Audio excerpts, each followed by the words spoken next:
Hi everyone, let's crack one day exams Hindi में। मैं प्रदीप आपका स्वागत करता हूं। Welcome to the study 24.7। दोस्तों, भौतिक विज्ञान की जो हमने सीरीज स्टार्ट की थी, उस सीरीज का आज ये 9वां लेक्चर है। इससे पहले हमारे 8 लेक्चर्स हो चुके हैं। यूनिट नंबर 3 हमने स्टार्ट किए थे। इस यूनिट का पॉइंट नंबर 3 डिस्कस कर रहे थे। घर्षण बल हमने पिछली क्लास में स्टार्ट किया था और घर्षण बल का क्या इतिहास हो सकता है, हमने उस इतिहास को डिटेल में समझा।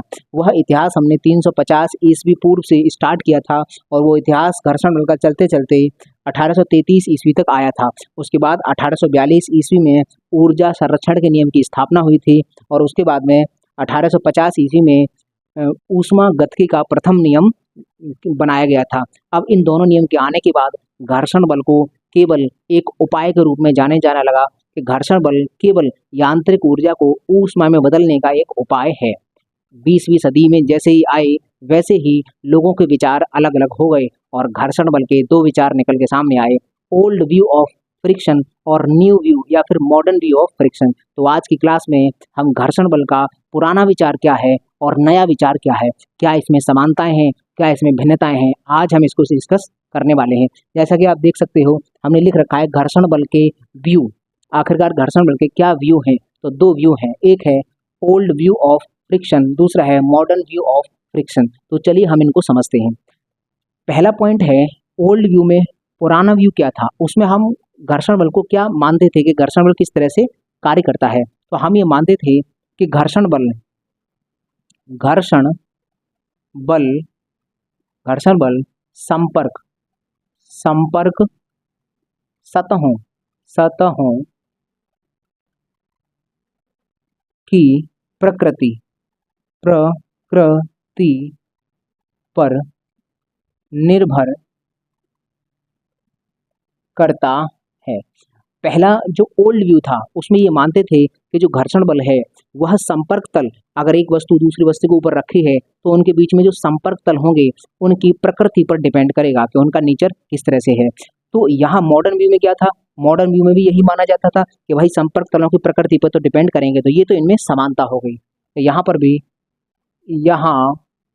पर भी प्रकृति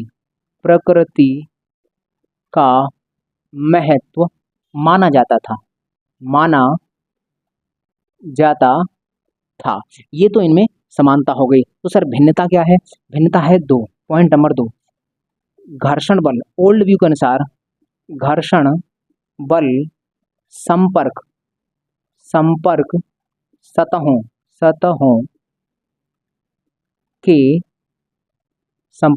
के क्षेत्रफल पर निर्भर करता है। और न्यू व्यू या फिर मॉडर्न व्यू क्या था कि घर्षण बल संपर्क सतहों के क्षेत्रफल पर निर्भर नहीं करता। मतलब पुराना व्यू था उसमें ये माना जाता था कि जो दो वस्तु हैं उनके संपर्क जो पृष्ठ हैं वो जितना ज़्यादा एरिया होगा, जितना ज़्यादा बीच में वो टच कर रहे होंगे वहाँ सर तो घर्षण ज़्यादा होगा और जितना कम हो एरिया होगा वहाँ पर घर्षण कम होगा। ये था पुराना विचार। मतलब क्षेत्रफल वहाँ डिपेंड करता है, क्षेत्रफल मायने रखता है। लेकिन जो मॉडर्न व्यू है उसमें कहा गया था कि दो पृष्ठों के बीच में जो घर्षण बल है उस पर क्षेत्रफल का कोई प्रभाव नहीं पड़ता है, क्षेत्रफल निर्भर यहाँ करता ही नहीं है। तो हम एक चित्र से समझते हैं कि सर आखिरकार इसको हम कैसे समझ सकते हैं। यहाँ पर कहते थे कि क्षेत्रफल निर्भर करता है और यहाँ पर क्षेत्रफल निर्भर नहीं करता। तो एक चित्र से समझते हैं। जैसे मान लीजिए एक ये वस्तु है और एक ये ठोस वस्तु इसके नीचे रखी है। अगर इस वस्तु पर किसी प्रकार का बल लगेगा, ये है इनकी संपर्क पृष्ठ। देखो संपर्क पृष्ठ को थोड़ा सा जूम करके मैं यहाँ पर दिखाऊंगा तुम्हें कि आखिरकार क्या है। संपर्क सतहों को हम थोड़ा जूम करके दिखाएंगे आपको कि इनके बीच में किस तरह का चित्र हो सकता है। ये जो संपर्क सतह हैं, तो यहाँ तो देखो नहीं देख सकते हो, लेकिन यहाँ थोड़ा जूम करके दिखा रहा हूँ। संपर्क सतह होती हैं इस तरह से ये है संपर्क सतह, एक ये गई। और इसकी अगर इसकी सतह देखें तो इसकी सतह इस तरह से, इस तरह से इसकी सतह हो गई। और अगर हम ऊपर वाली और नीचे वाली को देखें तो ये ओल्ड व्यू के अनुसार ये चित्र बना है। ओल्ड व्यू में हम क्या मानते थे कि इस तरह से सर ये संपर्क सतह है, एक वस्तु ऊपर रखी है वो अलग प्रकार की है और दूसरी वस्तु नीचे रखी है सर ये अलग प्रकार की वस्तु है। और इनकी जो संपर्क सतह होंगी उनकी जो इरेगुलरिटी है वो कुछ इस तरह से है। इस पुराने व्यू में ये माना जाता था कि एक वस्तु होती है, देखो चाहे कोई भी वस्तु हो, दूर से वो हमें दिख सकता है कि सर बहुत स्मूथ है, चिकनी है, लेकिन जब हम उसको इलेक्ट्रॉन सूक्ष्मदर्शी या माइक्रोस्कोप से देखते हैं तो पता चलता है कि सर वो भी बहुत खुरदरी है। देखो अगर हमारी स्किन आपको एकदम स्मूथ और चिकनी दिख रही होगी तो अगर इसको माइक्रोस्कोप से देखेंगे तो स्किन पर भी बहुत सारे गड्ढे नजर आएंगे। तो इसी प्रकार से हमने इसको यहाँ पर इसका थोड़ा चित्र जूम करके दिखाया है कि आखिरकार इनकी सतह इस तरह से होती है। पुराने व्यू में ये माना जाता था कि जो पहली ऊपर वाला वस्तु है और ये नीचे वाली वस्तु है, इसकी ये उभरे हुए भाग हैं, ये वाले भाग, और इसका उभरा हुआ ये भाग है और ये धसा हुआ भाग है। होता क्या है कि एक ऊपर वाली वस्तु के नीचे वाली वस्तु में ये भाग फंस जाते हैं, ये एक दूसरे में फंसने के कारण इंटरलॉकिंग हो जाती है। इनकी जो ये स्पेस है, इरेगुलरिटी है, ये जो इरेगुलरिटी है इसकी इंटरलॉकिंग हो जाती है। और जब हम किसी ऊपर वाली वस्तु को अगर आगे खिसकाएंगे तो ये इंटरलॉकिंग तोड़नी पड़ती है। तो जब ये इंटरलॉकिंग टूटती है तो इसी के कारण घर्षण बल उत्पन्न होता है। मतलब अगर वस्तु को चलाएंगे तो ये जो इंटरलॉकिंग हो चुकी है ये इंटरलॉकिंग तोड़ने के लिए एक बल लगेगा और इसी बल को घर्षण बल कहते हैं। ये इसका ओल्ड व्यू है, ये इसका ओल्ड व्यू है कि भाई इंटरलॉकिंग जब टूटती है तो घर्षण बल उत्पन्न होता है। हम यहाँ लिख देंगे कि यहाँ पर होता क्या है, घर्षण बल सतहों की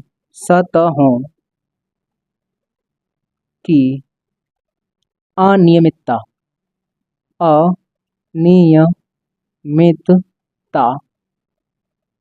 घर्षण बल सतहों की अनियमितता की इंटरलॉकिंग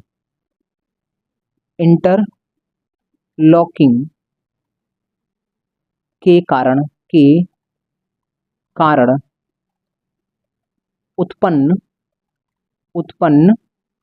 होता है।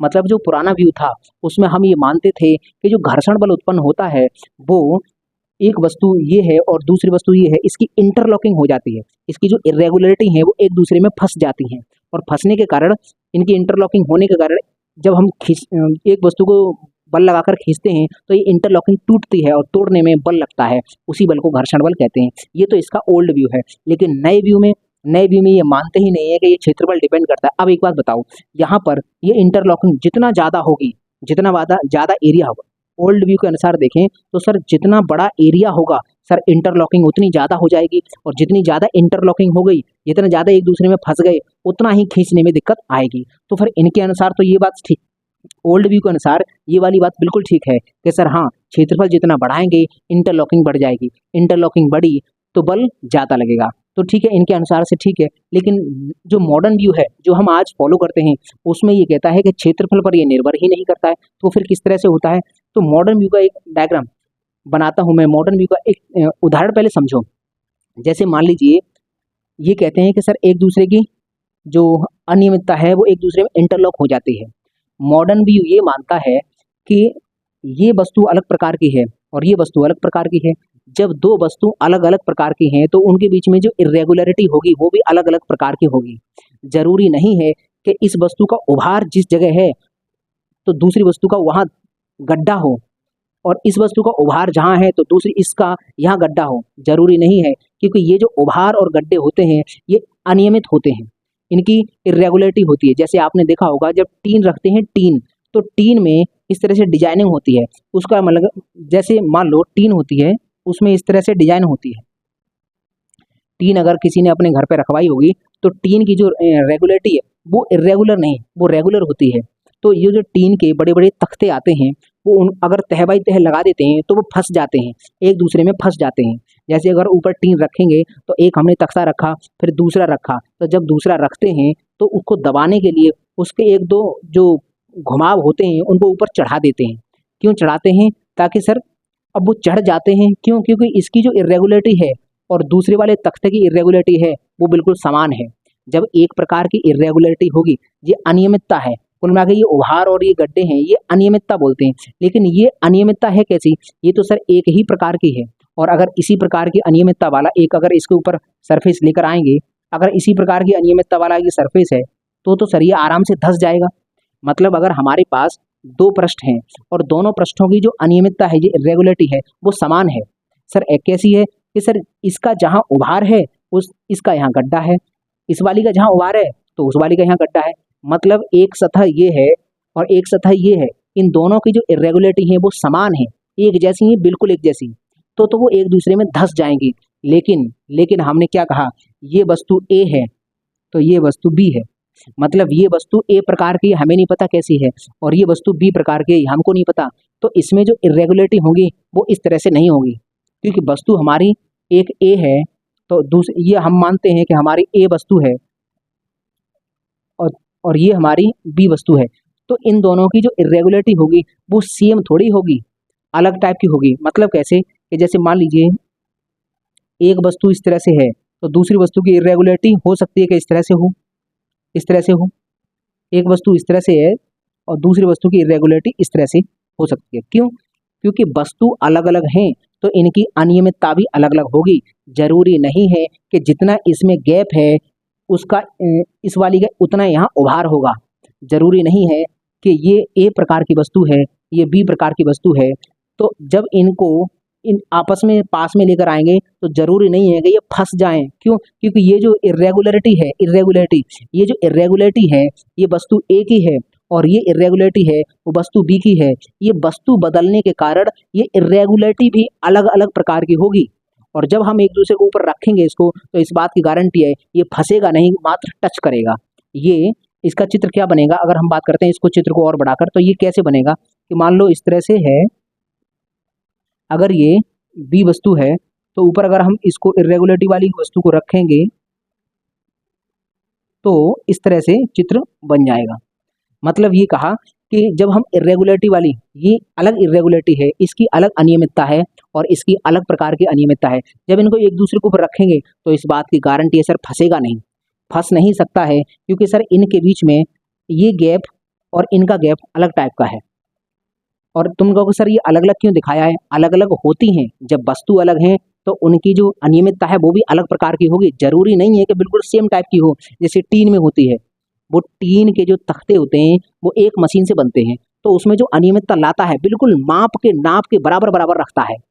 अब हमारे पास ऐसी वस्तु थोड़ी होगी, वस्तु हमारे पास एक अलग प्रकार की है, दूसरी अलग प्रकार की है। मतलब ये अलग मशीन में बनी है, ये अलग मशीन में बनी है, तो इसकी अनियमितता अलग होगी, इसकी अनियमितता अलग होगी। जरूरी नहीं है कि सेम हो, अलग अलग होती है। तो अलग अलग होने के कारण वो धंसेगी नहीं, एक दूसरे में फंसेगी नहीं, एक दूसरे के ऊपर रख जाएगी। तो हम बात करें सर ये जो पॉइंट होंगे सर, यहाँ पॉइंट पर ये टच करेगा, यहाँ पर इंटरलॉकिंग नहीं हुई, इंटरलॉकिंग नहीं हुई। अब हम एक फॉर्मूला देखा होगा तुमने, दाब का फॉर्मूला। दाब बराबर क्या होता है? दाब बराबर बल बट्टे क्षेत्रफल, बल बट्टे क्षेत्रफल। अब एक बात बताओ, जब ऊपर वाली वस्तु को नीचे वाली वस्तु पर रखा गया तो जहां टच कर रहा है वहां का क्षेत्रफल क्या होगा? तो ये तो सर पॉइंट होंगे सर, पॉइंट, और पॉइंट का क्षेत्रफल टेंस टू 0 होता है। तो अगर क्षेत्रफल 0 हो गया तो बल मैक्सिमम हो जाएगा, यहाँ मैक्सिमम बल कार्य काम करेगा और दाब अधिकतम हो जाएगा। दाब मैक्सिमम हो जाएगा तो यहाँ के जो पार्टिकल होंगे, कण, वो इंटरमोलिकुलर फोर्स से जुड़ जाएंगे। मतलब यहाँ के जो कण होंगे वो एक दूसरे के साथ एक अंतरा आणविक बल, जिसको असंजन बल बोलते हैं, उसके द्वारा एक दूसरे से जकड़ जाएंगे। तो इसका मतलब यहाँ पर कौन सा बल लगेगा? इंटरमोलिकुलर फोर्स या फिर असंजन बल। तो हम कहेंगे कि सर ये जो है ये जुड़ा क्यों? असंजन बल, असंजन बल, एडहेसिव फोर्स इसको बोलते हैं, या फिर इसको बोलते हैं अंतर आणविक बल, अंतर आणविक बल। तो हम अगर बात करें इसकी, इस चित्र की, तो यहाँ पर क्या समझ में आ रहा है कि सर ये जो एक पृष्ठ ए है और एक पृष्ठ बी है, ये एक दूसरे से चिपकेंगे, एक दूसरे के ऊपर रखेंगे, तो ये पॉइंट पर ये कनेक्ट कर रहा है। तो सर पॉइंट का क्षेत्रफल कम होता है, जीरो होता है, तो जीरो का अगर भाग इसमें लगाएंगे तो सर अनंत आएगा। जीरो का अगर किसी संख्या में भाग लगाते हैं इनफाइनाइट आता है, इसका मतलब दाब इनफाइनाइट हो जाएगा। और सर ऊपर वाली पृष्ठ नीचे वाली पृष्ठ पर जब दाब अधिक लगाएगी तो यहाँ के जो मॉलिक्यूल होंगे, कण होंगे, परमाणु होंगे, वो एक दूसरे को बहुत मजबूती से पकड़ लेंगे, तो इंटरमॉलिक्यूलर फोर्स लगाएंगे और एक दूसरे को चिपका लेंगे। जब हम ऊपर वाली वस्तु पर बल लगा के आगे खिसकाएंगे तो फिर सर यही इंटरमॉलिक्यूलर बल उसको रोकेगा। इसका मतलब ये है कि इस वस्तु को अगर चलाना है तो इन इंटरमॉलिक्यूलर फोर्स को तोड़ना पड़ेगा, और इस फोर्स को तोड़ते हैं, इसको तोड़ने के लिए जो बल काम करता है उसी को बोलते हैं घर्षण बल। इसका मतलब सर मॉडर्न व्यू क्या आया? मॉडर्न व्यू आया कि सर घर्षण बल कैसे प्राप्त होता है? घर्षण बल इंटरमॉलिक्यूलर फोर्स के तोड़ने के कारण होता है सर। इंटरमॉलिक्यूलर फोर्स को तोड़ने के लिए जितना बल लगेगा सर वही घर्षण बल कहलाता है। तो हम यहाँ कहेंगे कि घर्षण बल यहाँ उत्पन्न घर्षण बल आसंजन बल या घर्षण बल आसंजन बल या अंतर आणविक बल के कारण उत्पन्न होता है। इसका मतलब ये है सर जो नया व्यू है उसमें ये कहा गया था कि घर्षण बल कैसे उत्पन्न होगा, कि भाई साहब घर्षण बल ये जो यहाँ पर जो मॉलिक्यूल हैं तो उनकी इंटरमॉलिक्यूलर फोर्स के कारण वो मजबूती से पकड़ लेते हैं, उनको तोड़ना पड़ेगा, इसलिए घर्षण बल उत्पन्न होता है। और यहाँ क्या कह रहे थे कि यहाँ कह रहे थे इंटरलॉकिंग हो जाती है। तो भाई साहब इस बात की तो गारंटी है इंटरलॉकिंग तो हो नहीं पाएगी। क्यों? क्योंकि एक हमारी अलग प्रकार की वस्तु है, दूसरी अलग प्रकार की वस्तु है, समान तो उनमें समान अनियमितता तो है नहीं, इरेगुलरिटी है नहीं कि एक दूसरे में फंस जाएंगी, समान तो है नहीं तो फंस जाएंगी। तो भाई साहब ये अलग प्रकार की, ये अलग प्रकार की है, तो इनमें अनियमितता भी अलग होगी। जब इनको आपस में पास लाएंगे तो इनके पॉइंट टच करेंगे, जो कि ये वाला मॉडर्न व्यू है। तो इसी व्यू को हम मानते हैं और यही वास्तविकता है। तुम भी अगर एग्जाम जैसे अंडे रखने वाली क्रेट आती है, एक अंडे रखने वाली क्रेट ले लेना और एक वो टीन आती है, वो टीन ले लेना। तो अंडे रखने वाली टीन को, वो अंडे रखने वाली जो क्रेट है उसको खाली करके टीन के ऊपर रखना, तो क्या धंस जाएगा? भाई साहब टीन के ऊपर ही ऊपर रखा रहेगा, क्योंकि टीन की इरेगुलरिटी अलग है। टीन आता है जो ऊपर रखते हैं हम तख्ते, उस पर अंडे की जो प्लेट आती है उसको रख के एक बार चेक करना, तो वो धंसेगी नहीं, उसको ऊपर ही रखी रहेगी। क्यों? क्योंकि भाई साहब अंडे की जो प्लेट है उसमें उभार की जो इरेगुलरिटी है अलग प्रकार की है, और जो वो जो टीन है उसमें इरेगुलरिटी अलग प्रकार की है, तो धंस नहीं सकती, मतलब इंटरलॉकिंग नहीं होगी। वहाँ पर पॉइंट टू पॉइंट टच करेंगे, तो वही पॉइंट टू पॉइंट टच करते हैं तो वहाँ पर इंटरमॉलिक्यूलर फोर्स लगता है और इसी के कारण घर्षण बल उत्पन्न होता है। अगर आपसे ये पूछे कि ये बताइए कि अंतर आणविक बल के कारण घर्षण बल उत्पन्न होता है, ये कौन सा व्यू है, तो हम कहेंगे सर मॉडर्न व्यू है। कि इंटरलॉकिंग जो इरेगुलरिटी होती है उसकी इंटरलॉकिंग के कारण घर्षण बल उत्पन्न होता है, ये कौन सा व्यू है? कि सर ये ओल्ड व्यू है। तो समझ में आया कि आखिरकार इंटरलॉकिंग क्या होती है और क्यों नहीं हो सकती, और इंटरलॉकिंग नहीं होती है तो पॉइंट यहाँ पर मैच करेंगे। तो ये हमारा ओल्ड व्यू है और ये मॉडर्न व्यू है। अब हम पढ़ेंगे कि आखिरकार घर्षण बल क्या होता है। घर्षण बल क्या है, घर्षण बल के प्रकार क्या हैं, सर स्थैतिक घर्षण क्या है, लिमिटिंग फ्रिक्शन क्या होता है, सीमांत घर्षण क्या है, गतिक घर्षण क्या है, लोटरिंग घर्षण क्या है। तो इन सभी घर्षण के प्रकार को हम पढ़ेंगे। पहले आप इसका स्क्रीनशॉट लीजिए, फिर मैं हेडिंग नोट कराऊंगा घर्षण बल और उसको हम डिटेल में पढ़ेंगे। तो पहले इसका स्क्रीनशॉट लीजिए। तो चलिए अब हम घर्षण बल समझ लेते हैं कि घर्षण बल क्या होता है। सबसे पहले मैं यहाँ परिभाषा लिखूंगा, उसके बाद हम आपको समझाएंगे कि आखिरकार घर्षण बल क्या है, और इसमें दो महत्वपूर्ण शब्द इस्तेमाल किए गए हैं, उन शब्दों का क्या अर्थ है वो हम इस परिभाषा को लिखने के बाद समझेंगे। तो पहले परिभाषा लिखिए। हम कहेंगे वह बल जो किन्हीं दो वस्तुओं के संपर्क पृष्ठों की सापेक्ष गति या सापेक्ष गति की प्रवृत्ति का विरोध करता है घर्षण बल कहलाता है। घर्षण बल कहलाता है। कुल मिलाकर घर्षण बल की परिभाषा हुई कि वह बल जो किसी वस्तु की सापेक्ष गति या फिर सापेक्ष गति की प्रवृत्ति का विरोध करता है, उस बल को हम घर्षण बल कहते हैं। अब यहाँ दो शब्द आए होंगे, आपने एक शब्द देखा होगा सर सापेक्ष गति क्या होता है, और एक शब्द आया हो सापेक्ष गति की प्रवृत्ति क्या है, और एक आया होगा सापेक्ष गति। यहाँ दो शब्द निकल के आए, सर सापेक्ष गति क्या होती है। तो सापेक्ष गति क्या होती है, सापेक्ष गति को समझने के लिए हम एक उदाहरण देते हैं। जैसे मान लीजिए एक वस्तु ये है, एक वस्तु ए है और इसके ऊपर एक वस्तु बी है। अगर ये गति इधर कर रही है, ये ए वस्तु है और ये बी वस्तु है। अगर ए वस्तु में अगर कोई व्यक्ति बैठा होगा और वो इस वाली को देखेगा और ये आगे गति कर रही है, तो इस वाले व्यक्ति को ये वस्तु पीछे जाती हुई प्रतीत होगी। इसका मतलब ये कहेगा कि ये पीछे की तरफ जा रही है। और अगर कोई व्यक्ति इस गाड़ी में बैठा है और ऊपर वाली को देखेगा तो कहेगा कि ये गाड़ी आगे की तरफ जा रही है। तो कुल मिलाकर इसमें बैठा हुआ व्यक्ति इसको गतिमान समझता है और इसमें बैठा हुआ व्यक्ति इसको गतिमान समझता है। तो ये जो गति है इसी को सापेक्ष गति कहते हैं, सापेक्ष गति। अब आता है सर सापेक्ष गति की प्रवृत्ति। प्रवृत्ति क्या होता है, जैसे मान लीजिए कि ये ब्लॉक है और इस पर मैंने किसी प्रकार का बल नहीं लगाया, अभी मैंने किसी प्रकार का इस पर बल नहीं लगाया, तो ये अभी रेस्ट पोजीशन में होगा, ये बिल्कुल स्थिर होगा, बिल्कुल गतिमान नहीं होगा। तो हम कहेंगे कि सर ये अभी सापेक्ष गति की टेंडेंसी में नहीं है, सापेक्ष गति की प्रवृत्ति में नहीं है। अगर हमने मान लीजिए इस वस्तु पर यहाँ 1 न्यूटन का बल लगाया, 1 न्यूटन का बल बहुत छोटा होता है, बहुत कम होता है, तो ये वस्तु गतिमान नहीं है। अभी भी 1 न्यूटन का बल लगाया फिर भी ये चली नहीं गई। मान लीजिए भारी वस्तु है, 1 न्यूटन का बल लगाया तो ये नहीं चली, लेकिन हम यहाँ ये बोल सकते हैं कि ये बल लगाने कारण ये बेशक नहीं चली है, लेकिन इस वस्तु में एक प्रवृत्ति आ जाएगी, टेंडेंसी ऑफ रिलेटिव वेलोसिटी। अब इसमें टेंडेंसी ऑफ रिलेटिव वेलोसिटी आ जाएगी। मतलब सापेक्ष गति की प्रवृत्ति किसी वस्तु में तब आती है जब उसके ऊपर कोई बल लगा हो। बल लगा हो, वो उसको गति में ला रहा है कि नहीं ला रहा है ये मायने नहीं रखता। बल लगा है लेकिन गति में नहीं आ रहा, ये वो भारी है इसलिए नहीं आ रहा है, लेकिन बल लगा है तो वो गति की प्रवृत्ति में है।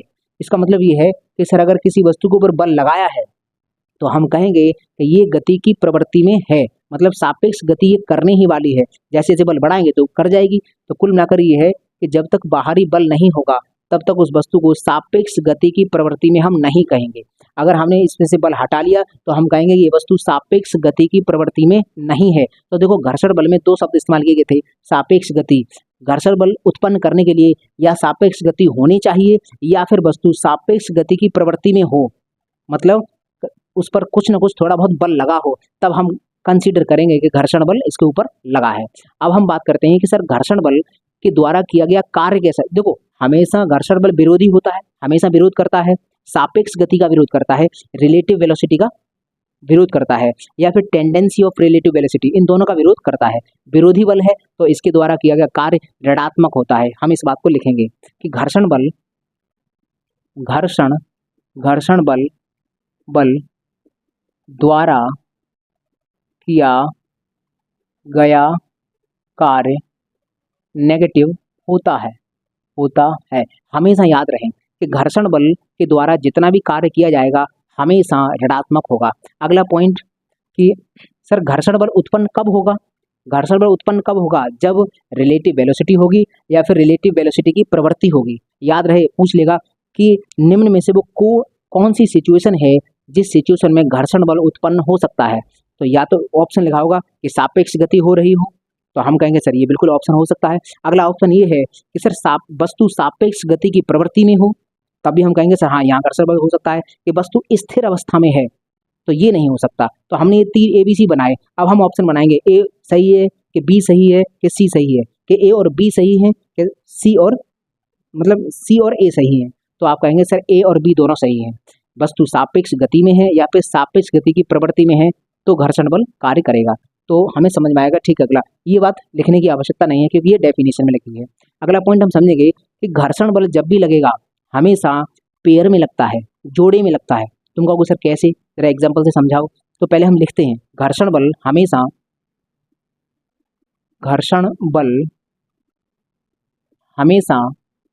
हमेशा पेयर, PAIR, पेयर मतलब जोड़ी में लगता है। तुम लोगों को सर बस यही पॉइंट हमें समझाइए कि कैसे पेयर में लगेगा। समझ में नहीं आया सर कैसे पेयर में लगेगा। तो देखो, अगर हमारे पास एक वस्तु है और यहाँ पर हमने, चलो ये थोड़ा सा नीचे बनाते हैं, चित्र थोड़ा बड़ा बनाते हैं ताकि तुम्हें स्पष्ट नज़र आए कि क्या है इसका मतलब। ये हमारे पास कोई वस्तु है और ये हमारे पास एक कोई दूसरी वस्तु है। ये हमारे पास ए वस्तु है, ये दूसरी बी वस्तु है। अब हम क्या करते हैं कि ये कह रहा है कि पेयर में लगेगा, पेयर में लगेगा। जैसे मान लो ये वस्तु स्थिर है, हमने अभी इस पर कोई बल नहीं लगाया है, तो यहाँ अभी घर्षण बल होगा क्या? तुम कहोगे सर यहाँ पर अभी बिल्कुल घर्षण बल नहीं है, बिल्कुल घर्षण बल यहाँ पर बिल्कुल शून्य है अभी, बिल्कुल हम ये बात मानेंगे, ठीक है। लेकिन सर हमने मान लीजिए एक छोटू आया और इस वस्तु को वो खींचना प्रारंभ करता है, इस वस्तु को खींचना प्रारंभ कर रहा है। मान लीजिए इसने इस पर 1 न्यूटन का बल लगाया, 1 न्यूटन का बल लगाया, लेकिन ये वस्तु नहीं चली। जैसे ही इसने बल लगाया, अब पता है क्या, ये जो है ना, ये इसका कुछ द्रव्यमान होगा और इसका द्रव्यमान इस पर दाब डाल रहा होगा। 1 न्यूटन का बल इसको हिलाने के लिए काफ़ी नहीं है, तो पता है क्या, इसके जो संपर्क सतह हैं ये एक्टिव हो जाएंगे। जैसे इसने ये बल लगाया है तो संपर्क सतह एक्टिव हो जाएंगे। वो ये कहेंगे भाई साहब तुमने 1 न्यूटन लगाया है, अब देखो तुम, हम क्या करते हैं, ये संपर्क सतह भी क्या करेंगे, पीछे की तरफ 1 न्यूटन बल लगा लेंगे। लो, तुम अगर आगे की तरफ बल लगा रहे हो, आगे की तरफ बल लगा रहे हो, तो हमने पीछे की तरफ 1 न्यूटन लगा लिया। अब क्या करेंगे कि ये जो इसने व्यक्ति ने 1 न्यूटन का बल लगाया था, वो इसके 1 न्यूटन का आगे की तरफ जो लगा था, 1 न्यूटन का बल आगे की तरफ लगा था, उस बल को रोकने के लिए पीछे की तरफ 1 न्यूटन लगा दिया इस वस्तु ने ही। अब हम अगली बात करते हैं, हमने कहा कि भाई हमसे तो चल नहीं रही, इसने कहा कि हम अकेले पड़ गए हैं, इस पर ताकत लग नहीं पा रही है, एक और व्यक्ति आओ। तो एक व्यक्ति और आया, इसने इसको पकड़ा, इस यहाँ से पकड़ा और ये खींचना स्टार्ट किया। ये थोड़ा सा बड़ा व्यक्ति है, मान लो इसने 2 न्यूटन का बल लगाया, 2 न्यूटन का बल लगाया।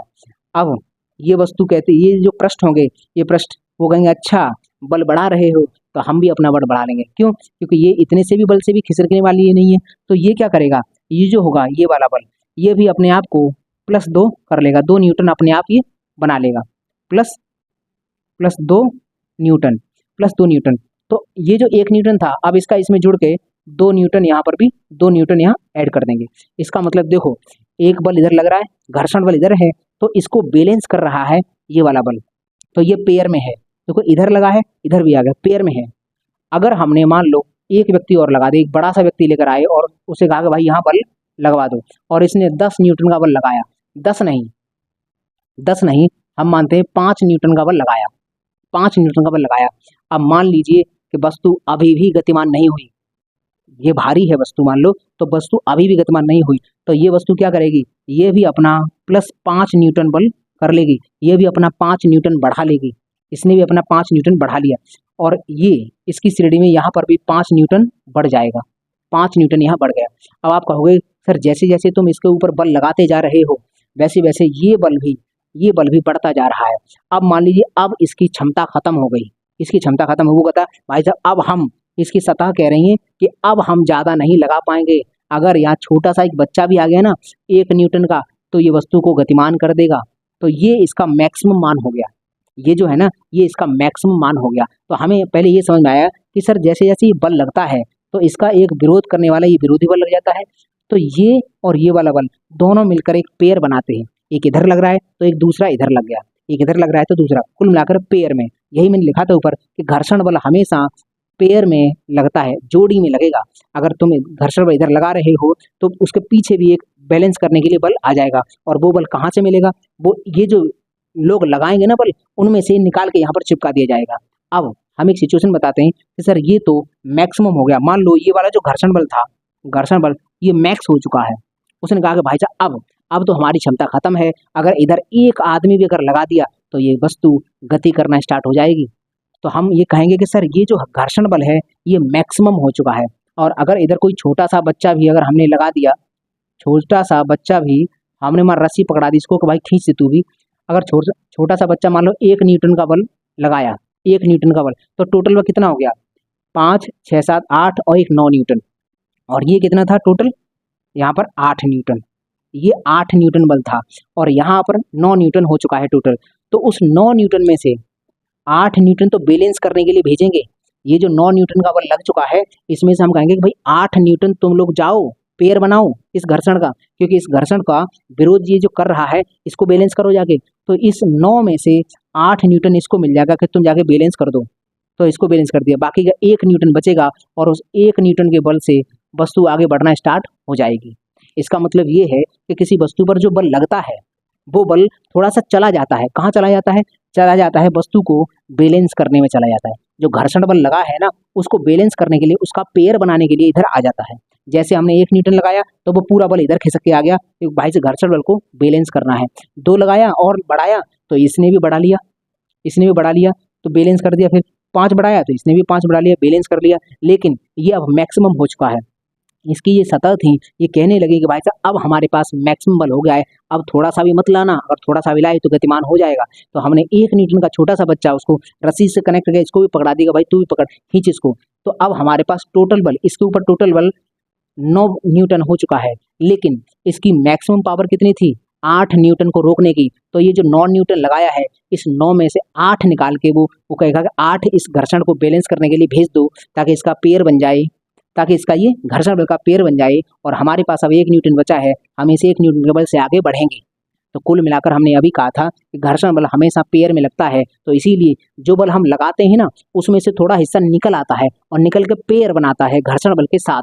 इसलिए बनाता है ताकि वो बैलेंस कर दे, और अगर ज़्यादा है तो उस गति से वो उतने बल से आगे बढ़ना स्टार्ट हो जाएगा। जैसे एक एग्जाम्पल के तौर पर मैं आपसे पूछता हूँ, आप एक उदाहरण बताइए। जैसे मान लीजिए एक वस्तु है, मैं यहाँ पर बता दे रहा हूँ आपको कि इसका जो सतह है, ये जो सतह है, ये 5 सतह है, 50 न्यूटन बल, 50 न्यूटन का घर्षण उत्पन्न कर सकती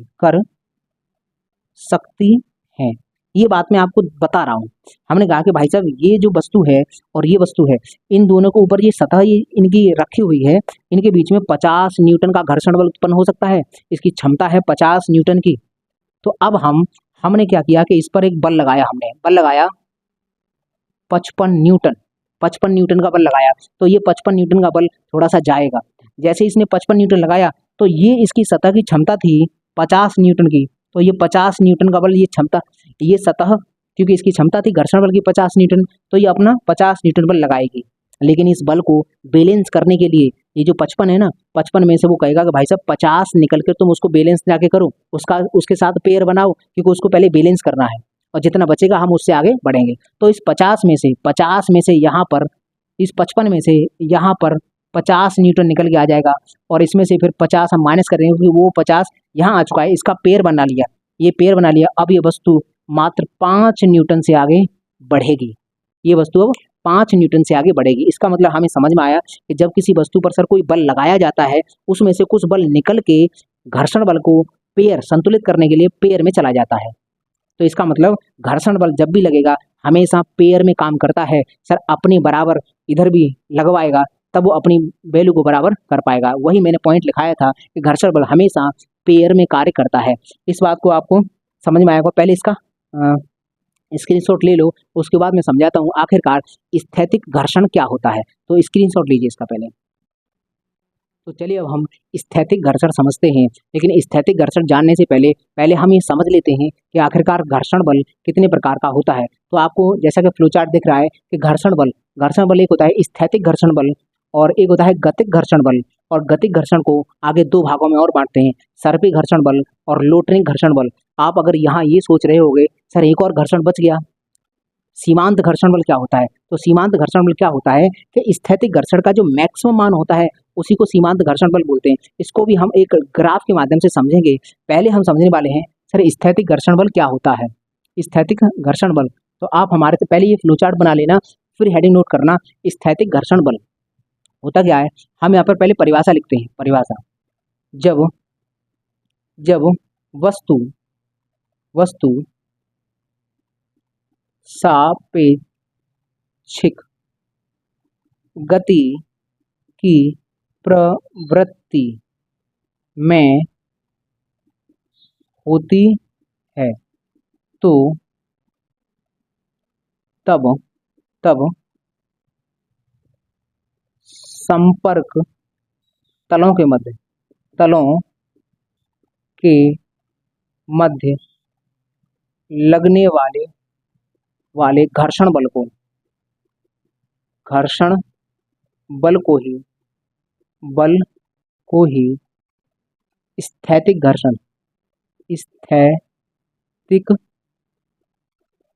घर्षण कहते हैं। हमें समझ में आया कि सर जब संपर्क तलों के मध्य, जब हम बात करें कि सर संपर्क तलों के मध्य केवल एक रिलेटिव जो सापेक्ष गति की प्रवृत्ति हो, मतलब गतिमान तो ना हो लेकिन प्रवृत्ति हो, वस्तु गतिमान नहीं है लेकिन प्रवृत्ति में है, तो हम कहेंगे कि सर उसके मध्य में स्थैतिक घर्षण बल कार्य कर रहा है। जैसे हम एक और उदाहरण लेते हैं। जैसे हमने ये वस्तु रखी और इसके नीचे एक वस्तु रखी है। ये दो वस्तुएं हैं ए और बी, ये ए वस्तु है, ये बी वस्तु है। तो ये वस्तु अभी गतिमान नहीं है, इसके ऊपर बल तो लगा है, बल लगा है, लेकिन ये गतिमान नहीं है। जैसे हम मानते हैं सर हमने इस पर बल लगाया है, सर हमने 1 न्यूटन का बल लगाया, तो इधर पीछे लगता है घर्षण बल एफ एस मान लो।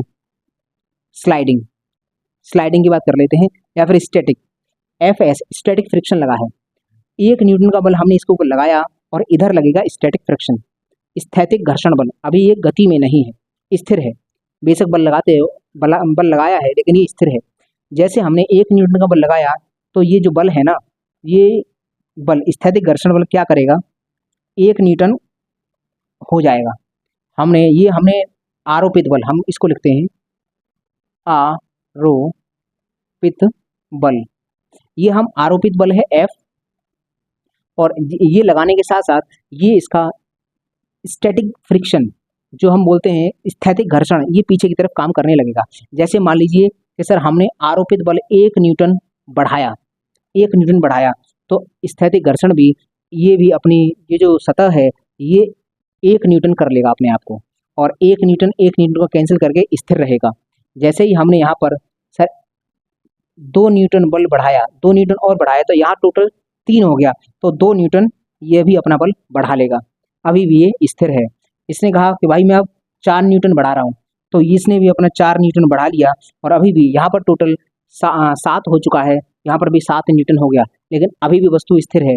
अब हम मानते हैं कि सर बढ़ाते बढ़ाते ये आ चुका है। उसने कहा कि सर यहाँ पर 7 और 3 न्यूटन का बल और लगाया, तो इसने भी अपना 3 न्यूटन का बल लगा लिया। इसका मतलब अभी भी ये स्थिर है। जैसे जैसे देखो आरोपित बल का मान बढ़ाया, वैसे वैसे सर स्थैतिक घर्षण का मान बढ़ता गया, और अब ये जो सिचुएशन आ गई, ये वाली सिचुएशन यहाँ तक पहुँचते हुए टोटल कितना हो चुका है, 10 न्यूटन। और हमने ये जो है ये इसकी सीमा है, मान लीजिए ये इसकी अंतिम सीमा है। वो ये कहेगा कि भाई साहब अब हम जितना विरोध कर सकते थे उतना कर लिया, हमारी क्षमता थी 10 न्यूटन तक रोकने की, तो इसने 10 न्यूटन तक लगाया, तो हमने भी भाई साहब धीमे धीमे अपना 10 न्यूटन तक बल बढ़ा लिया। लेकिन अब अगर ये व्यक्ति 1 न्यूटन, अगर पॉइंट में भी कुछ न्यूटन लगाएगा तो ये वस्तु गतिमान हो जाएगी। इसका मतलब हम ये कहेंगे कि ये जो 10 न्यूटन है, ये 10 न्यूटन ये क्या है, 10 न्यूटन यहाँ तक आते आते कितना हो चुका है, हम कहेंगे सर यहाँ तक आते आते 10 न्यूटन हो चुका है। तो ये जो है ना 10 न्यूटन, ये क्या है, स्थैतिक घर्षण की मैक्सिमम वैल्यू है, स्थैतिक घर्षण का अधिकतम मान है। हम इसको बोलेंगे कि सर ये क्या है, स्थैतिक घर्षण का अधिकतम मान, स्थैतिक घर्षण का मैक्सिमम मान है 10। इसी को हम सीमांत घर्षण कहते हैं, सीमांत घर्षण, सीमांत घर्षण, इसी को हम सीमांत घर्षण कहते हैं। Limiting fraction. अब हम यहाँ एक बात समझ चुके हैं कि सर जी जब हमने इधर आरोपित बल बढ़ाया था तो सर ये जो स्थैतिक घर्षण था, सर जैसे जैसे ये आरोपित बल बढ़ाते जा रहे हैं सर वैसे वैसे ये स्थैतिक घर्षण बल भी बढ़ता जा रहा है। और एक सिचुएशन ऐसी आती है जिस पर इस स्थैतिक घर्षण का मान मैक्सिमम हो जाता है। इसका मतलब हमें ये समझ में आया कि सर स्थैतिक घर्षण का अधिकतम मान ही सीमांत घर्षण कहलाता है। तो सीमांत घर्षण की कोई अलग सी परिभाषा नहीं समझनी, हमें समझना है कि सर सीमांत घर्षण किसे कहते हैं। सर स्थैतिक घर्षण का मान जब अधिकतम हो जाता है तो उस अधिकतम मान को ही सीमांत घर्षण कहते हैं। तो ये हमें समझ में आया। चलो यहाँ से हम थोड़ा सा लिख देते हैं कि आखिरकार ये सीमांत घर्षण क्या है।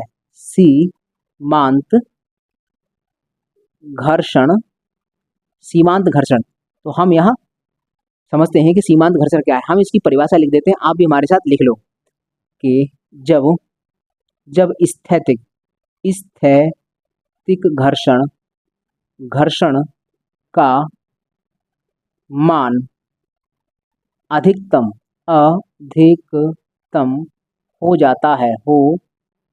जाता है तो उसे ही सीमांत घर्षण बल कहते हैं।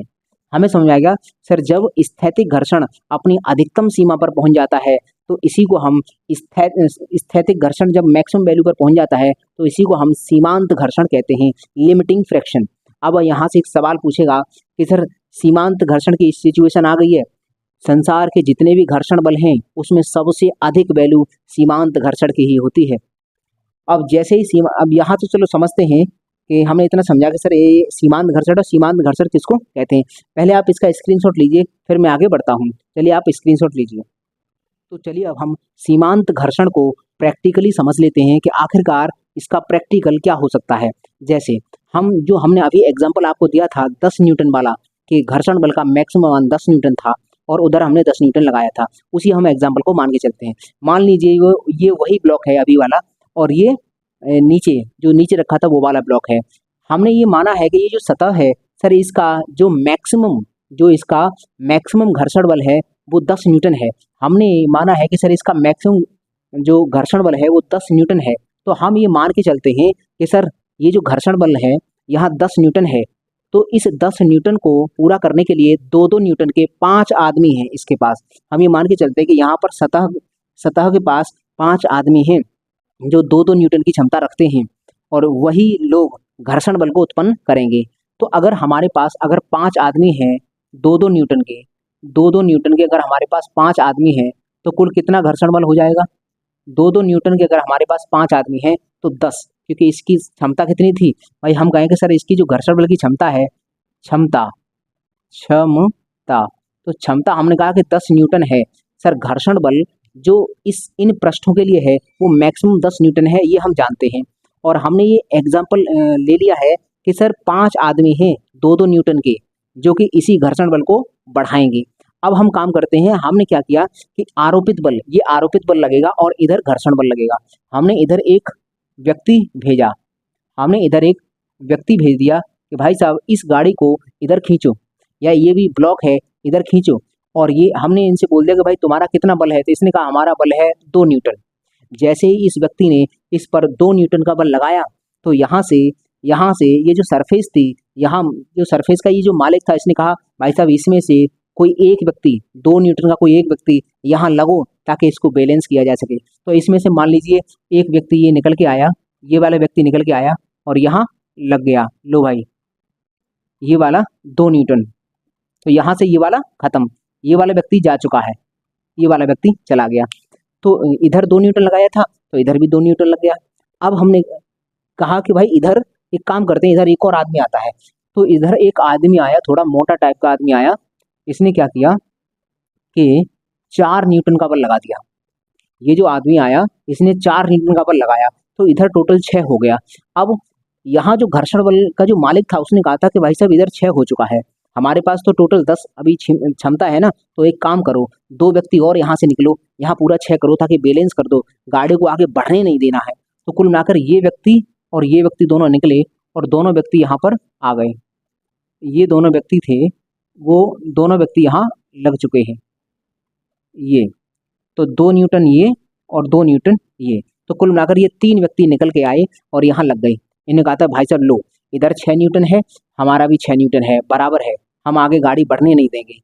फिर क्या हुआ कि इधर से एक व्यक्ति और आया, इधर मोटा सा एक और आदमी आया, 4 न्यूटन बल का, 4 न्यूटन बल का एक व्यक्ति और आ गया। तो अब इधर देखा तो टोटल 10 हो गया। तो इसने घर्षण बल का जो मालिक था उसने कहा था भाई साहब उधर 4 और न्यूटन बढ़ गया है, तो एक काम करो, तुम 2 लोग जो बचे हो तुम भी यहाँ से निकलो और यहीं लगो। तो एक ये वाला व्यक्ति आ गया और एक और आ गया, ये दोनों व्यक्ति आए और ये दोनों भी लग गए। 2 न्यूटन इसका था, 2 न्यूटन इसका था।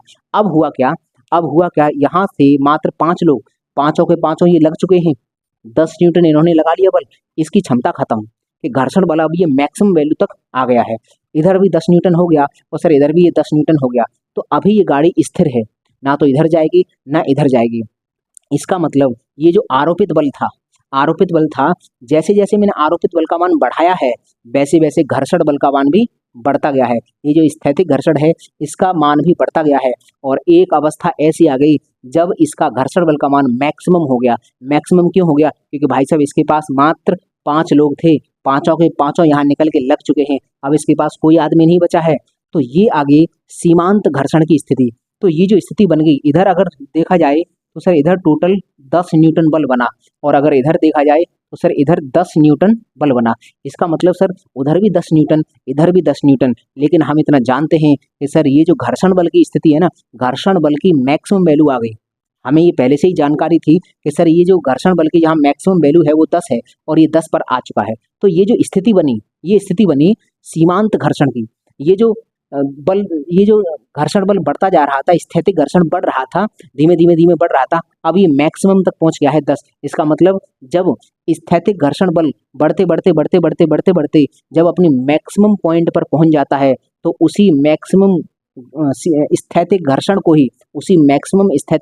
ही सीमांत घर्षण कहते हैं। तो ये जो कहलाएगा, ये वाला ये कहलाएगा सीमांत घर्षण बल, ये कहलाएगा सीमांत घर्षण बल। इसका मतलब अगर हमसे कोई पूछे कि सीमांत घर्षण बल क्या है तो हम कहेंगे तो स्थैतिक घर्षण बल है, उसी का अधिकतम मान, उसी की मैक्सिमम वैल्यू सीमांत घर्षण कहलाती है। अब ये हमारी जो सिचुएशन है वो सर सीमांत घर्षण की स्थिति है। अगर इधर 1 न्यूटन का भी कोई व्यक्ति आ गया, अगर छोटा सा बच्चा अगर 1 न्यूटन का भी इधर लग गया तो ये वस्तु इधर गति करना प्रारंभ कर देगी। इसका मतलब ये है कि अगर इस वस्तु को हमें गति अवस्था में लाना है तो उस पर जो बल होगा वो सीमांत घर्षण से थोड़ा सा अधिक लगाना पड़ेगा। अगर हम आपसे ये सवाल करें कि एक वस्तु है वो उस पर सीमांत घर्षण से 2 न्यूटन बल ज़्यादा लगता है, 2 न्यूटन बल ज़्यादा लगता है, तो बताइए वो वस्तु कितने बल से आगे बढ़ेगी। तो हम कहेंगे कि सर सीमांत घर्षण से कितना ज़्यादा है, 2 न्यूटन, तो वो वस्तु 2 न्यूटन के बल से आगे बढ़ेगी। इसका मतलब सीमांत घर्षण तो मैक्सिमम हो गया जिस पर गाड़ी रुकी रहेगी, और जैसे ही तुम सीमांत घर्षण से थोड़ा और बल बढ़ाओगे, आरोपित बल, अगर सीमांत घर्षण जो 10 है, अगर इस 10 से थोड़ा सा और बढ़ाओगे तो ये वस्तु गतिमान अवस्था में आ जाएगी और इधर चलना प्रारंभ कर देगी। हम ये मान के चलते हैं कि चलो इधर छोटा सा बच्चा आ गया जिसको रस्सी हमने पकड़ा दी है कि ले भाई इसको पकड़ना स्टार्ट कर और इसको खींच। ये हमने माना कि सर ये व्यक्ति, ये जो छोटा बच्चा है वो 1 न्यूटन बल लेकर आया है, 1 न्यूटन बल। तो अब हम देखेंगे सर इधर कितना हो गया था। देखो यहाँ 10 तक तो सीमांत घर्षण की स्थिति बन रही थी, लेकिन ये व्यक्ति जो आया है ये एक्स्ट्रा आ गया है, ये वाला 10 इस वाले 10 को कैंसिल कर रहा होगा। अब ये वस्तु गति में आ जाएगी और 1 न्यूटन के बल से आगे बढ़ना स्टार्ट करेगी। हमें इतना समझ में आएगा सर ये जो वस्तु होगी अब गति में आ जाएगी और 1 न्यूटन बल से आगे बढ़ना स्टार्ट करेगी। अब यहाँ एक इंटरेस्टिंग बात क्या है कि जैसे ही ये गति में आ जाएगी वैसे ये जो 5 लोग लगे थे ये आपस में बात करेंगे, भाई साहब हम तो रोकने के लिए खड़े थे लेकिन उधर हमसे ज़्यादा हो गया बल वो, तो ये वस्तु गति में आ गई। तो एक काम करो कि हम इसको कब तक रोके रखेंगे, मालिक साहब से कहो कि भाई साहब अब तो वस्तु गति में आ गई है, अब हमें पता नहीं ये कब तक खींचता रहेगा, तो हम थोड़े थक गए हैं, थक हार जाएंगे, तो एक काम करो हमें थोड़ा खाना खाने की व्यवस्था करवा दो कैसे भी कि हम चले जाएं। तो मालिक ने कहा बिल्कुल छोड़ के नहीं जाना भाई साहब, 5 के 5 अभी लगे रहो। लेकिन हाँ, अब ऐसा हो सकता है कि तुम लोग एक काम करो कि यहाँ से जैसे ही ये वस्तु गति में आ जाए तो अब छोड़ के तो जाना नहीं है लेकिन पकड़े रहना है। लेकिन एक काम हो सकता है, तुम्हें भूख लगी है तो इसमें से 1 लोग निकलो और खाना खा के आओ। जैसे ही तुम 1 लोग इसमें से निकल जाएगा तो 4 बचेंगे, 4 बच जाएंगे, तो 4 फिर इसको पकड़ेंगे। फिर जैसे ही वो खाना खा के आ जाए तो 1 चला जाए, फिर वो लग जाए तो फिर 4 हो जाएंगे। फिर अगली बार वो खा के आ जाए तो वो लग जाए और एक चला जाए फिर 4 हो जाएंगे। इसका मतलब ये है कि जब वस्तु गति में आ जाती है, जब वस्तु गतिमान अवस्था में आ जाती है, उसके बाद ये जो बल है ना, सीमांत घर्षण बल, ये सीमांत घर्षण बल ये बदलकर इसका नाम, ये जो स्थैतिक घर्षण था वो सीमांत घर्षण बल बन गया, और सीमांत घर्षण का भी बदल के जब गति में आ जाती है तब हो जाता है गतिक घर्षण, काइनेटिक फ्रिक्शन। लेकिन हम इतना समझ भी गए कि सर सीमांत घर्षण से, अब यहाँ एक तुम खुद बताओ क्वेश्चन, गतिक घर्षण ज्यादा होगा कि सीमांत घर्षण ज्यादा होगा? तो हमने अभी बताया था कि जैसे ही ये गति में आ गई वस्तु, जैसे ही ये वस्तु गति में आ गई तो इसका मतलब इधर से भी लोग खाना खाने जाना प्रारंभ कर दिया। जैसे ही गति में आई इसका मतलब ये लोग खाना खाने जाएगा। अगर मान लो एक आदमी चला गया तो इधर 8 न्यूटन हो गया कि नहीं हो गया? जब 8 न्यूटन हो गया तो फिर ये वस्तु आगे बढ़ना स्टार्ट हो जाएगी। इसका मतलब ये जो है सीमांत घर्षण, सीमांत घर्षण का नाम बदल के गतिक घर्षण हो जाता है, और उस गतिक घर्षण की वैल्यू है वो सीमांत घर्षण से कम हो जाती है। क्यों? क्योंकि जैसे ही वस्तु गति करना प्रारंभ कर देती है तो इधर से लोग भी खाना खाने जाना प्रारंभ कर देते हैं। हम एक ग्राफ से और समझते हैं। जैसे हमने कहा कि सर ये हमारे पास एक ग्राफ है, ये है आरोपित बल, आरोपित बल, ये आरोपित बल की भुजा है F, इस पर हम F लगाएंगे, और ये F है, ये है हमारा ये स्थैतिक घर्षण, स्थैतिक घर्षण है ये। तो हमने अभी देखा था कि जैसे जैसे सर आरोपित बल बढ़ाया था तो स्थैतिक घर्षण भी बढ़ा, तो हम यहाँ बढ़ाते हैं आरोपित बल जैसे जैसे बढ़ाएंगे वैसे वैसे स्थैतिक घर्षण भी बढ़ेगा, और एक सिचुएशन आ जाएगी जहां पर ये जो एफ एस है ये मैक्स हो जाएगा। जो जो हमने देखा था स्थैतिक घर्षण ये मैक्सिमम हो गया, तो एफ एस मैक्सिमम हो गया, और इसी मैक्सिमम को क्या कहा था? एफ एल, लिमिटिंग फ्रिक्शन, सीमांत घर्षण, इसी को हमने सीमांत घर्षण बोल दिया। अब जब सीमांत घर्षण की स्थिति आ गई तो थोड़ा सा बल और लगा दिया इसने, तो वस्तु आ गई गति में, और जैसे ही गति में आ गई वैसे इधर से भी निकल निकल के खाना खाने जाने लगे। इसका मतलब ये बल भी घट गया, सीमांत बल भी घट गया। तो वस्तु गति में जैसे आ जाती है वैसे ही ये सीमांत घर्षण से थोड़ा सा बल घटता है, और उसके बाद फिर ये फिक्स रहता है, फिक्स रहता है। इसको हम बोल देते हैं एफ की, क्योंकि वस्तु स्थिर थी तब तक तो ये स्थैतिक घर्षण, और फिर उसका नाम सीमांत घर्षण, और जैसे ही वस्तु गति में आ गई तो उसका नाम हो जाता है गतिक घर्षण। तो ये जैसे गति में आएगी वैसे ही गतिक घर्षण हो जाएगा। तो एक बार बताओ ये कितना था? 10। अभी इस एग्जांपल से ये 10 न्यूटन था, 10 न्यूटन। सर इस वाले एग्जांपल से हम देखेंगे तो एफ एल कितना था? 10 न्यूटन। और जैसे ही वस्तु गति में आ गई तो इधर से एक व्यक्ति निकला, एक एक व्यक्ति करके खाना खाने जा रहे हैं, तो यहाँ से जब एक निकल जाएगा तो कितने बचेंगे? 8, 8 न्यूटन। इसका मतलब ये जो एफ के है यहाँ पर 8 न्यूटन पर स्थिर रहेगा, क्योंकि एक व्यक्ति गया तो 10 था, एक निकल के गया तो 8 छोड़ गया, फिर वो खाना खा के आया तो वो चला गया तो दूसरा लग गया, फिर 8 हो गया, फिर ऐसे चलता रहेगा। इसका मतलब जो एफ के है, इसी एग्जाम्पल को मैंने इसमें इसमें भरा है। जैसे हमने सर ये बढ़ता गया, यहाँ पर मैक्सिमम वैल्यू होगी 10 न्यूटन, ये जो 10 हो गया, ये जो होगी मैक्सिमम वैल्यू 10, ये 10 हो चुकी है यहाँ पर। अब 10 के बाद जैसे ही ये मैक्सिमम वैल्यू होने के बाद जैसे ही वस्तु गति करना स्टार्ट करेगी, गति, तो गतिक घर्षण आ जाएगा, और जैसे ही वस्तु गति करना प्रारंभ करेगी वैसे ही इधर से लोग खाना खाना प्रारंभ कर देंगे। इसका मतलब इधर से भी बल घटा लेंगे, तो गति जैसे ही स्टार्ट होते तैसे एफ के हो जाता है। तो जो लिमिटिंग फ्रैक्शन से 10 था वो 10 भी अब घट जाएगा, क्योंकि लोग भी अब खाना खाना प्रारंभ कर देंगे, तो थोड़ा सा कम हुआ, और उसके बाद फिर ये स्थिर रहेगा 8 न्यूटन पर। फिर यहाँ से एक जाएगा, खाना खा के फिर लग जाएगा, फिर आ जाएगा, खाना खा के लग जाएगा। इसका मतलब इधर फिक्स रखेंगे 8 न्यूटन। तो हमें यहाँ एक बात समझ में आई कि सर स्थैतिक घर्षण का मान धीमे धीमे बढ़ता है, इस एफ एस का मान धीमे धीमे बढ़ता है, और एक सिचुएशन पर जाके मैक्सिमम हो जाता है, और इसी को हम सीमांत घर्षण कहते हैं। ये सीमांत घर्षण हो गया। जब सीमांत घर्षण की स्थिति आ गई तो अगर हम आरोपित बल में थोड़ी सी मात्रा और बढ़ाएंगे, आरोपित बल अगर थोड़ा सा और बढ़ा देंगे तो फिर ये वस्तु गति करना प्रारंभ कर देगी, और जैसे ही गति प्रारंभ करेगी वैसे ही सीमांत घर्षण का नाम बदल कर हो जाएगा गतिक घर्षण, गतिक घर्षण। और जैसे ही गतिक घर्षण हो जाएगा वैसे ही इधर से लोग खाना खाना प्रारंभ कर देंगे। इसका मतलब सीमांत घर्षण से अपनी वैल्यू को घटा लेंगे। तो इसका मतलब ये हो गया। अब यहाँ से हमें 2 चीज समझ में आ रही है। पहली बात कि सर ये जो स्थैतिक घर्षण है सर ये तो अपनी वैल्यू को बदलता रहता है, तो ये बदलता रहता है इसलिए इसका कोई फॉर्मूला नहीं होता, और यहाँ कांस्टेंट है तो ये है।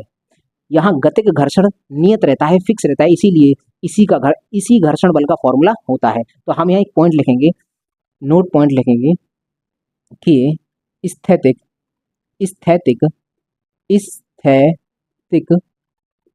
घर्षण बल का मान बदलता रहता है, इसलिए इसका कोई सूत्र नहीं